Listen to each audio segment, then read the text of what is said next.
Pelaku utama pemerkosaan dan pembunuhan Ayu Andriani sempat datang dan ikut mengaji yasinan malamnya di rumah korbannya itu. Siswi SMP kelas 2 itu ditemukan warga telah meninggal dunia di kuburan Cina TPU Talangkrikil, Kota Palembang. Disebut-sebut remaja putri 14 tahun sempat diruda paksa di lokasi pertama. Aparat kepolisian dari Subdit 3 Jatanras Polda Sumsel dan Satreskrim Polrestabes Palembang, bersama tim Inafis, menggelar olah TKP di TPU Talangkrikil, Rabu, 4 September 2024. Olah tempat kejadian perkara, TKP, ini merupakan lanjutan. Sebelumnya olah TKP dilakukan di titik berbeda, namun masih di kawasan TPU Talangkrikil. Dari informasi anggota, Ayu Andriani tewas dengan cara mengenaskan. Siswi SMP kelas 2 itu diruda paksa dan dibunuh di kuburan. Saat sudah jadi mayat pun ia masih dicabuli. Setelah itu jasadnya dibiarkan begitu saja oleh 4 pelaku, yang ternyata masih di bawah umur. Berkisar antara 12 tahun hingga 16 tahun. Otak dari semua kebiadaban ini adalah Is, seorang remaja yang juga pelajar SMA di Palembang. Kebiasaan menonton video porno yang disimpannya beberapa di HP telah membutakan hatinya. Ketika nafsu memuncak usai menonton video porno, ia melampiaskannya dengan menjebak Ayu, yang disebut sebagai kekasihnya. Bukan aksi yang spontan. Pasalnya, Is sudah merencanakan untuk memperkosa Ayu, dengan mengajak 3 rekannya yang lain. Yakni MZ 13 tahun, AS 12 tahun dan NS 12 tahun. 3 orang ini merupakan pelajar SMP di Palembang. Pelakunya ada 4 orang, sudah kita amankan dan kita tetapkan tersangka, ujar Dirkrimum Polda Sumsel Kombes M. Anwar Rekso Widjojo kepada pers Rabu, 4 September 2024. Usai menonton video porno, Is yang hendak melampiaskan nafsunya mengatur siasat licik. Saya sangat sedih mendengar berita yang telah beredar di media sosial, anak di bawah umur tega melakukan tindak kriminal yaitu pemerkosaan dan pembunuhan kepada seorang perempuan.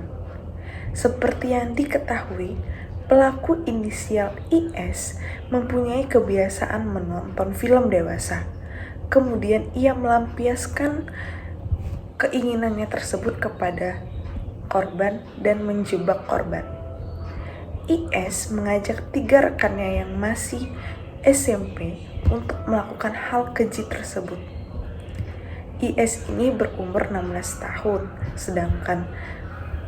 sedangkan ketiga rekannya itu masih berumur yang sangat belia.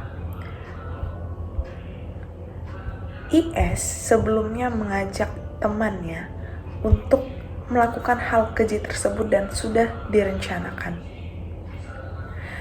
Jasad korban ditemukan di kuburan Cina pada tanggal 1 September 2024. Saya sempat mendengar dan membaca berita jika pelaku IS yang berusia 16 tahun ditahan, sedangkan ketiga teman lainnya yang masih duduk di bangku SMP melakukan rehabilitasi. Saya sangat setuju atas tindakan tersebut karena dapat memberikan efek jerak kepada pelaku untuk tidak mengulangi kesalahan yang sama.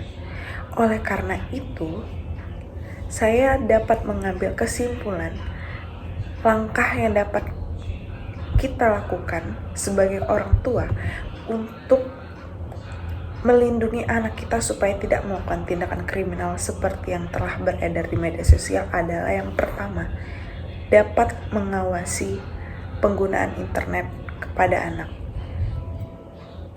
Orang tua dapat memberikan arahan supaya menggunakan internet yang bermanfaat.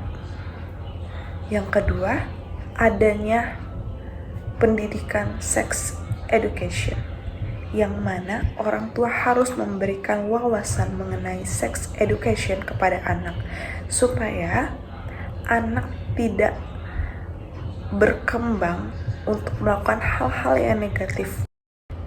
Selanjutnya, anak-anak yang telah melakukan tindakan kriminal perlu adanya pendampingan psikologis. Karena apa?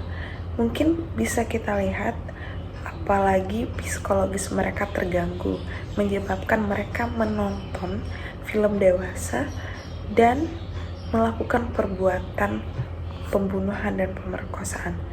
Oleh sebab itu harus adanya pendampingan psikologis.